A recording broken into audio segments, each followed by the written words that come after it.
Okay, the first one is by Zidalv A.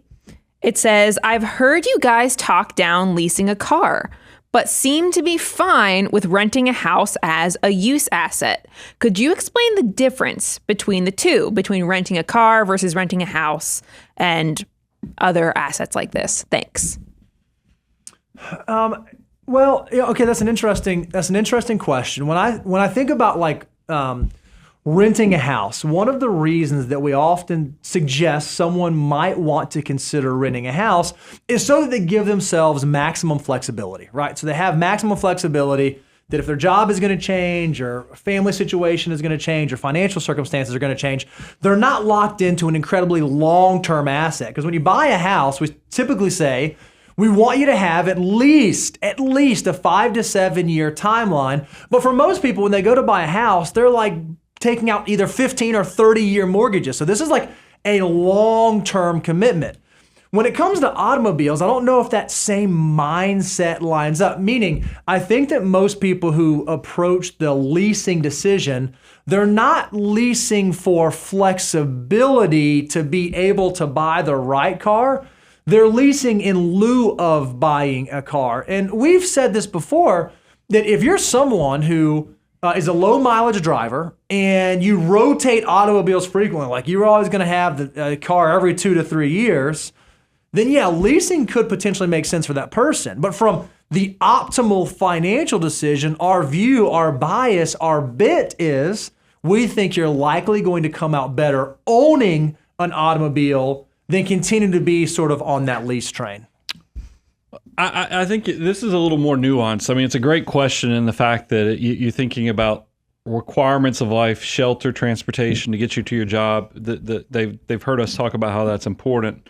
I think the things you have to think about is shelter typically, meaning housing, whether you rent or you own it or you're buying it, it naturally, especially in this post-inflation period we just came through, it's got some limitation. It's squeezing the heck out of you already. So that's why when we give the guidance of that 25 to 30%, primarily 25 is where we'd like your housing to be, but I try to give you a little grace because I know these are hard times right now.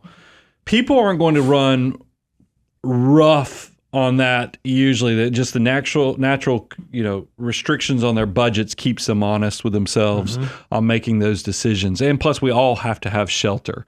So you're now trying to look at it, and that's a slower moving market.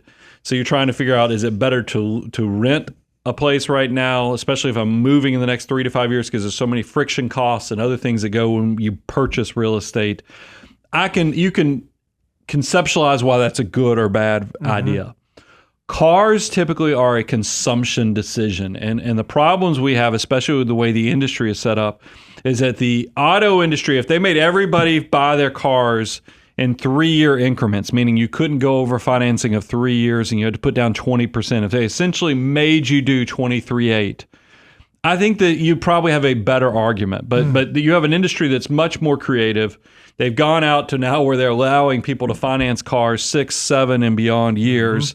Because they're focusing everything on what the car payment is, and the whole purpose. And we've shared stats with you that consistently now most people are trading in cars with negative equity, meaning they owe more than the car is worth, so they're not even paying these cars off. So, like I said, cars have turned into a full-on consumption lifestyle decision to where it's destroying your financial life.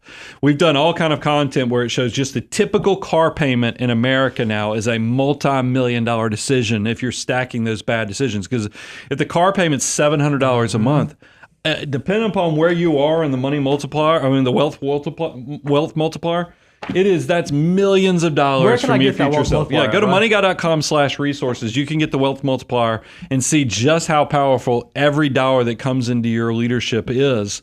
And that's why I think there is a tremendous difference. And so 23.8 is going to give you guardrails and guidelines so that you don't let your desire, your ego to impress people who don't care, get you into a situation where you have so much money going towards a vehicle. And also, I think when people are doing vehicle decisions, they do them too frequently. When you buy a car, the second part of that is we typically like people to drive a car for like 10 years. 10 years and beyond. I mean, that's until the last 2 or 3 years, that was the life I was living. Every car I owned was 12, 14 years. And I think that your financial life is better for it. That is not something that gets rewarded every time you make a financial transaction. Whereas, renting or buying a house, sometimes renting might not be a bad thing because you're moving to a different city to get a different pay raise or a different occupation or job. You can see how that's actually going to benefit your financial life. Typically, the more transactions you do with a car, the worse your life is going to be.